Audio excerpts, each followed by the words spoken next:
अभिमन्यु अर्जुन और सुभद्रा के पुत्र थे। वे अर्जुन के समान वीर थे। वह सभी प्रकार के हथियारों और हथियारों से अच्छी तरह वाकिफ था। इस युवा नायक द्वारा प्रदर्शित वीरता अतुलनीय है। अभिमन्यु ने अपने जीवन को दांव पर लगाकर शक्तिशाली कौरव योद्धाओं से लड़ाई लड़ी और लड़ाई के दौरान एक नायक की मृत्यु हो गई। आइए जानें इस महान योद्धा के बारे में। कुरुक्षेत्र में कौरव पांडव युद्ध के दौरान द्रोणाचार्य कौरव सेना के सेनापति थे। कौरवों को पांडव सेना द्वारा लगातार पराजय के कारण वह नाखुश था। पांडवों को हराने के लिए द्रोणाचार्य ने चक्रव्यूह नामक एक चक्रव्यूह में अपनी सेना की व्यवस्था की।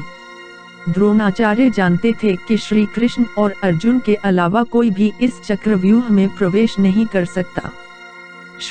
श्री कृष्ण ने शस्त्र न रखने की शपथ ली थी और अर्जुन दूर दूर तक युद्ध करने में लगे थे। पांडव चिंतित थे और दुविधा में थे कि क्या करें। अभिमन्यु आगे आया और युधिष्ठिर से कहा, चाचा मुझे अनुमति दो, मैं चक्रव्यूह में प्रवेश कर सकता हूँ। युधिष्ठिर अभिमन्यु की बहादुरी और कौशल से वाकिफ थे, लेकिन अनुमति देने के लिए उनके पास कुछ आरक्षण थे, क्योंकि अभिमन्यु बहुत छोटा था। जब एक चिंतित युधिष्ठिर ने अभिमन्यु को ऐसा करने से रोकने की कोशिश की, तो बहादुर लड़के ने अपने चाचा से कहा कि वह उसकी चिंता न करें। अभिमन्यु के आग्रह पर उसने अनिच्छा से अपनी स्वीकृति दे दी। उस समय बहादुर अभिमन्यु केवल 16 वर्ष के थे।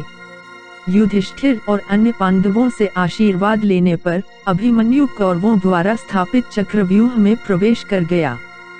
16 साल का यह बालक वह करने में कामयाब रहा, जो पांडव सेना के अन्य महान रथियों ने नहीं किया था।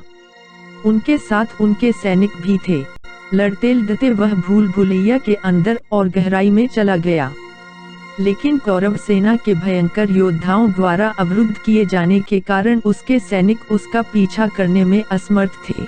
बात से अनभिज्ञ अभिमन्यु आगे बढ़ गया और रास्ते में उसने शत्रु सैनिकों, हाथियों और घोड़ों का वध कर दिया। द्रोणाचार्य और अन्य योद्धा बहुत परेशान थे। कौरव उसके साहस को देखकर चकित रह गए। अंततः कौरवों ने अभिमन्यु पर हर तरफ से हमला करने का फैसला किया। इतने सारे कौरव योद्धाओं ने जवान लड़के को घेर लिया और उसे आत्मसमर्पण करने के लिए मजबूर करने की कोशिश की, लेकिन अभिमन्यु नहीं माने और अनुकरणीय साहस के साथ उन सभी का मुकाबला किया। अभिमन्यु लड़ते लड़ते बेहोश हो गया।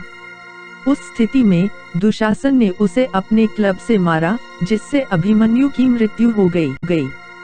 शक्तिशाली कौरव योद्धाओं को पीड़ा देने वाले युवा लड़के अभिमन्यु की वीरता से मृत्यु हो गई। जयद्रथ ने बेशर्मी से अभिमन्यु के सिर पर लात मारी।